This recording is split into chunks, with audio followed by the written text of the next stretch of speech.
Boa tarde, pessoal. Como estão indo os estudos via EAD?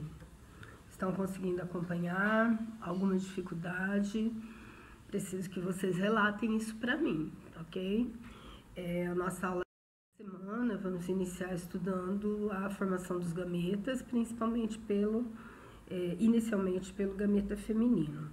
E para isso precisamos relembrar um pouquinho da anatomia do sistema reprodutor feminino.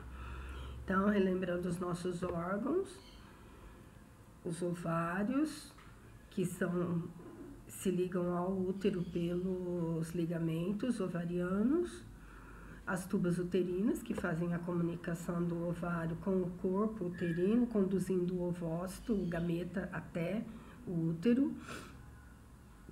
Os ovidutos, que são as extremidades das tubas que captam os ovócitos quando eles são liberados e os transmitem, os conduzem até o útero.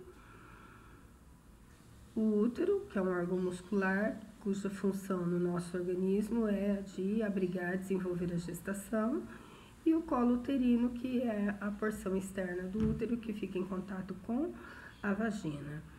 A vagina, um tubo muscular, altamente com grande capacidade de distensão e que faz a comunicação entre o colo uterino e a parte externa do nosso genital. Apresenta também um tecido conjuntivo propriamente dito e o seu revestimento é tecido estratificado pavimentoso não queratinizado. Aqui os ovários, onde encontramos os folículos, que é onde vai ocorrer o desenvolvimento do gameta feminino. Esses folículos estão contidos em uma região chamada estroma, que é formada de tecido conjuntivo, onde se encontram muitos vasos sanguíneos.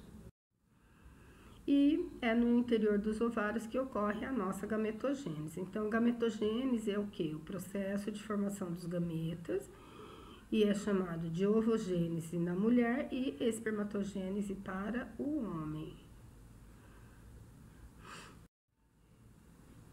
É um processo, então, que ocorre naqueles animais, né, naqueles seres que são dotados de reprodução sexuada, em que eu preciso do gameta masculino e o gameta feminino para que se dê origem a um novo ser vivo.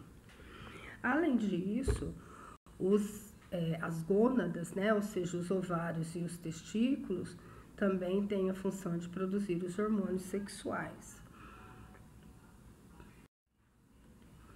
E para que ocorra a formação do organismo, tanto dos gametas como de todas as células do nosso corpo, há necessidade de que ocorra uma multiplicação celular, uma divisão celular, né? Uma célula se divide e dá origem a outras células filhas.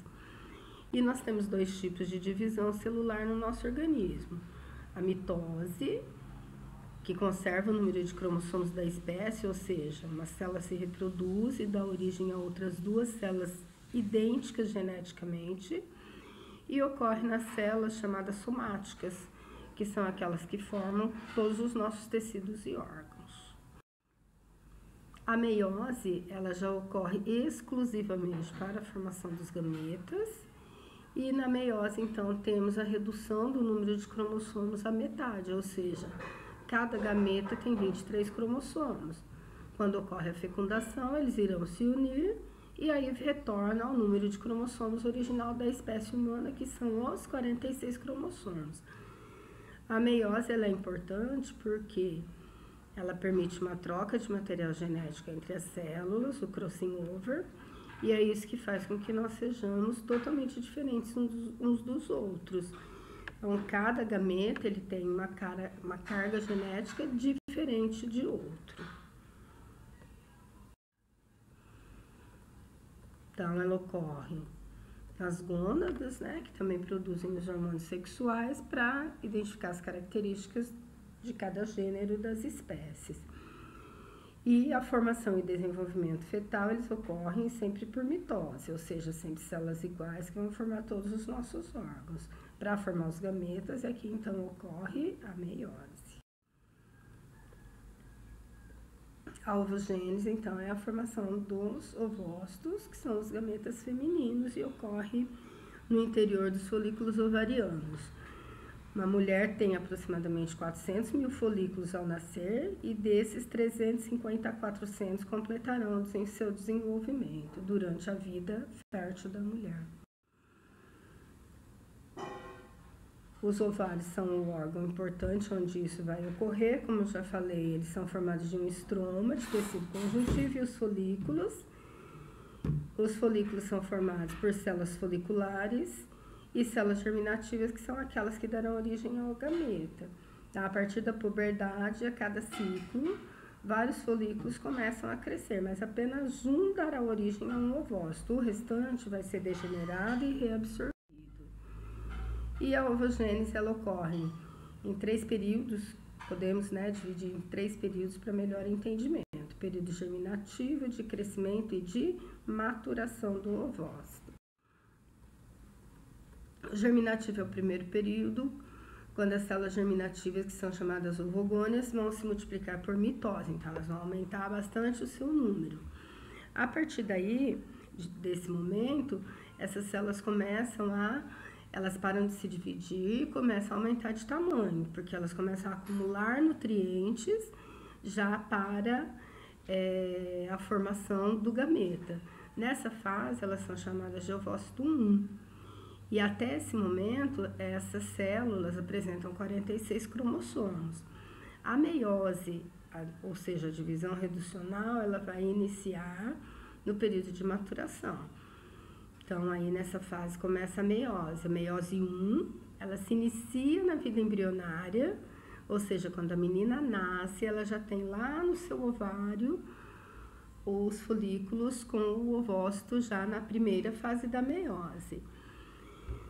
E isso vai até a puberdade. Quando a menina começa a ovular, aí por ação hormonal, a cada ciclo, um desses folículos se desenvolve e vai completar a meiose 1 e iniciar a meiose 2.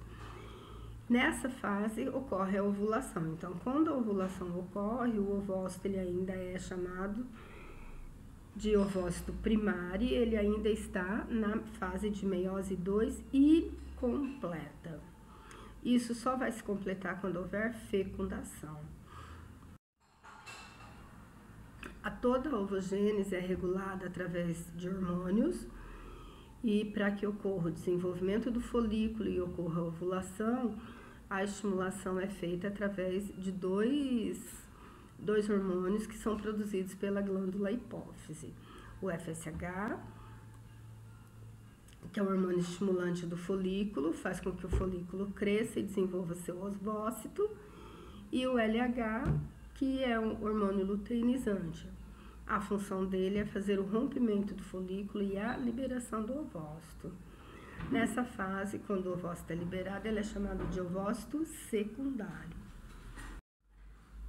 E apresenta essa estrutura: uma célula grande, com nucleolo visível, bastante citoplasma, circundado pela membrana plasmática, e apresenta ainda uma região chamada zona pelúcida, e externamente ele é envolvido ainda por células foliculares e que recebe o nome de corona radiata.